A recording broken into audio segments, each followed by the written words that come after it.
Hey guys, welcome to the channel. So today we're going to be doing an oil change on my 2019 450 SXF Factory Edition. This is a bike that I hill climb on, and I do oil changes about every 5 hours. So these are the tools we're going to use. I usually do a ratchet with an 8mm, 13mm wrench.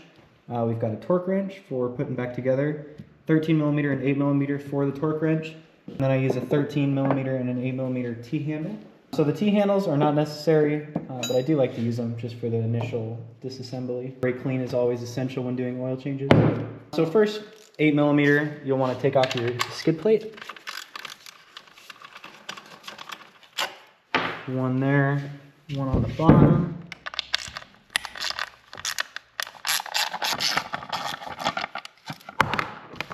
And then last, over here.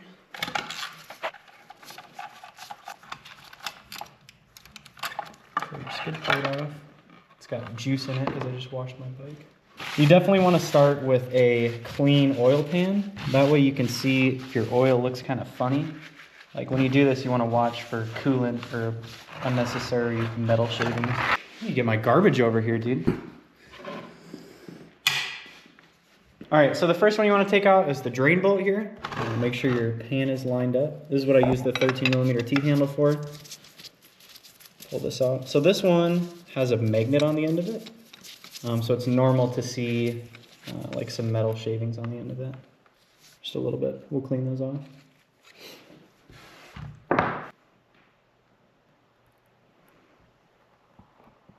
So next one we're going to do is the screen. In these newer bikes, they only have one oil compartment, as compared to the old ones that have an oil compartment for the engine and the transmission. All right, so I gotta admit, I lied to you guys. Something to stick into this oil screen and pull it out. The ideal is snap ring pliers, but any type of needle nose will work just fine. So now, grab the 13mm wrench. There's another oil screen down on the bottom. So you wanna take all of these out. And then you can switch to your T-handle once you get that loosened up. All right, so pull that one out. Set these off to the side.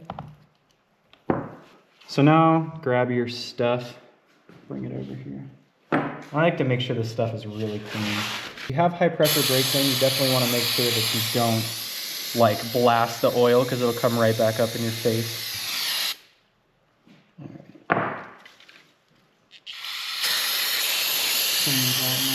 A little chunk there. A little bit of clutch probably.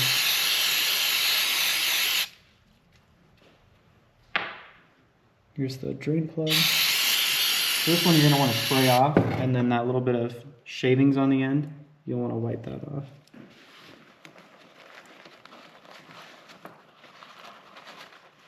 Just get it nice and squeaky clean. The other thing you want to watch out for is sometimes if your bike is a little bit dirty, you can get like little specks of dirt on this crush washer. So make sure that you have that stuff off of there, otherwise it won't seal nicely. All right, slap that baby back together. It's dirty. Okay. So just want to finish off spraying these parts off. So I will say, if you do end up using brake clean on these parts, you'll want to dry them off, and then you'll have to put a little bit of oil on those O-rings. All right, so at this point, oil's slowing down a little bit. I'll usually tip the bike to the side just to get that extra stuff to roll out. Once the oil is drained out, you'll want to tip it up. Make sure your bike isn't going to fall on you, which I think we're good. Kind of wipe this stuff. So make sure that these little surfaces are clean before you throw your stuff back on. And then the order of putting these back together doesn't really matter, but what you will need is a little bit of oil to oil these rings. All right, so I definitely forgot another material on our list. For your oil change, you're certainly gonna need some oil to go back in the bike. So usually for this part, what I like to do, take your seal out. I'll just pour a little bit of oil in this cap. Use that to oil up these O-rings. All right, so before you start putting this stuff back together, just make sure you get nice and wiped off and clean. And what I like to do, this is so that the O-rings don't dry out. and crack. Just take it like this one, I'll just dip in here, get some oil on that O-ring. It's definitely more than you need, but that's what I do. Shove it back in there. So when this goes in, you need to make sure that it clicks on the other side of the engine. So that's definitely in. So if the screen isn't seated all the way, this cap will not seat all the way, but you need to be kind of conscious about when you're screwing this in and just make sure that it feels right. You definitely don't want to force anything when you're putting these back together. So again, with that O-ring, take a little bit of oil. Not a ton, but just enough so that it's wet. Okay. So whenever you're putting things back into the engine, just like snug it, because we're gonna use the proper torque specs on these. Okay.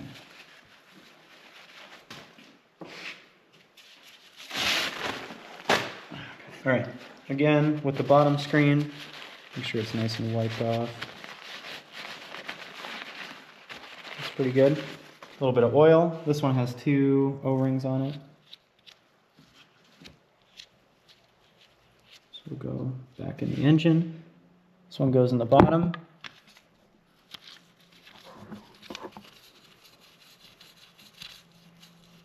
So for this one, I'm just gonna snug it up when I go to torque it.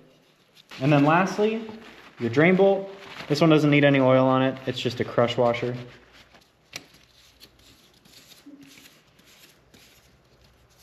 All right, so now, before we move on to the oil filter, I'll go ahead and grab my torque wrench. So for the drain bolt with the crush washer, you're gonna go ahead and torque that to 20 Newton meters. For the screen caps that have the O-rings, these ones are gonna be at 15 Newton meters. Throw that on there. This one is also at 15 Newton meters. Okay, for the oil filter cap, you bust out the 8mm T-wrench, take these off.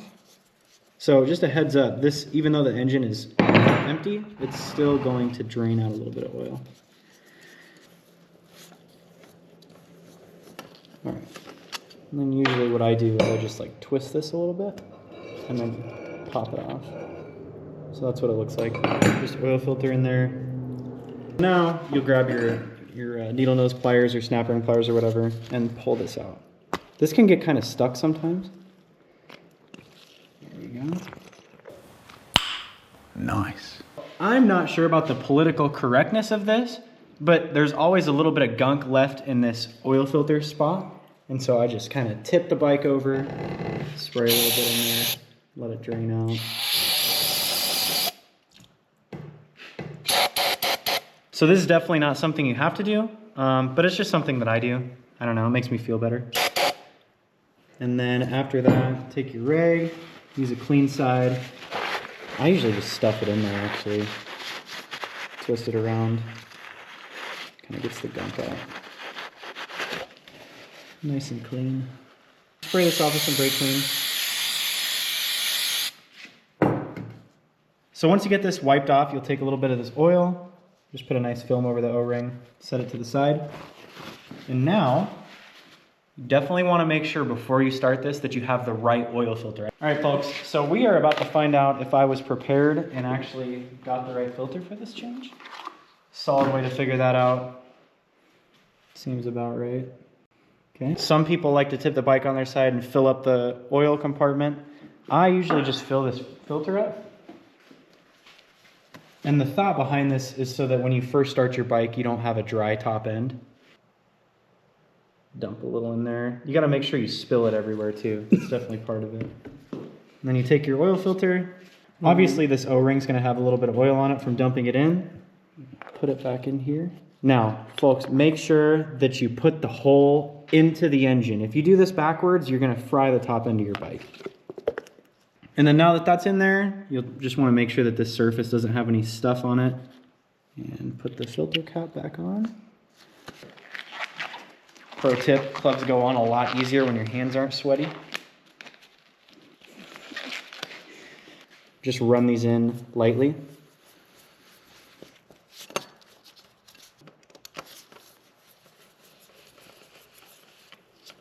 All right, so for these two 8mm bolts, they're going to be 10 Newton meters.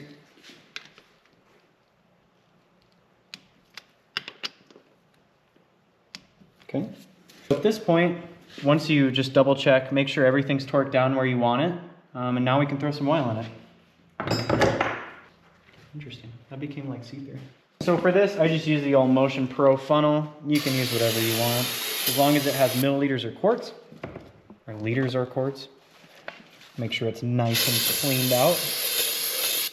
Then you want to let it sit there and just drip for a minute.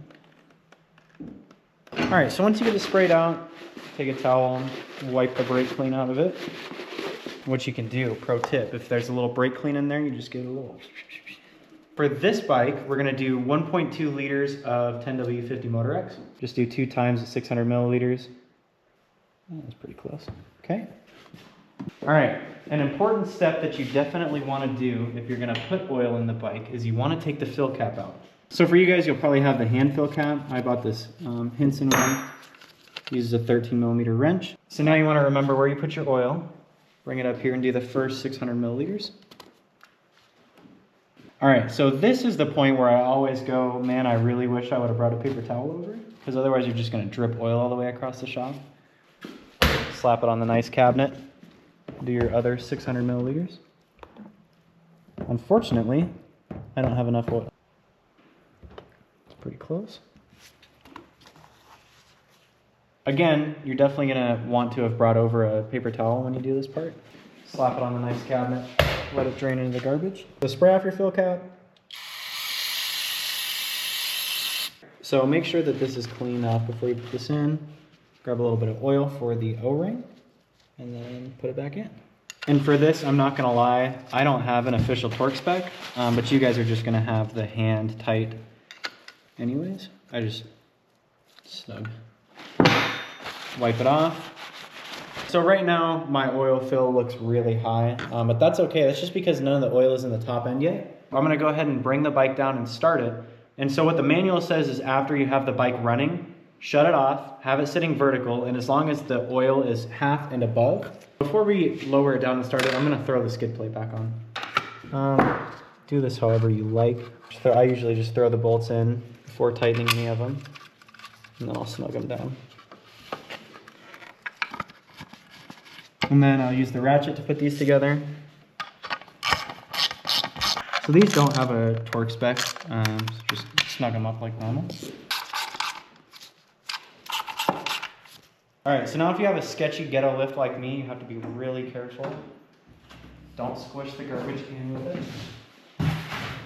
Lower it down. What I like to do, I don't know if this is politically correct either, but generally after an oil change, I'll hold the kill switch. The idea behind that for me is that maybe that builds a little bit of oil pressure to the top end of the bike, and then go ahead and start it.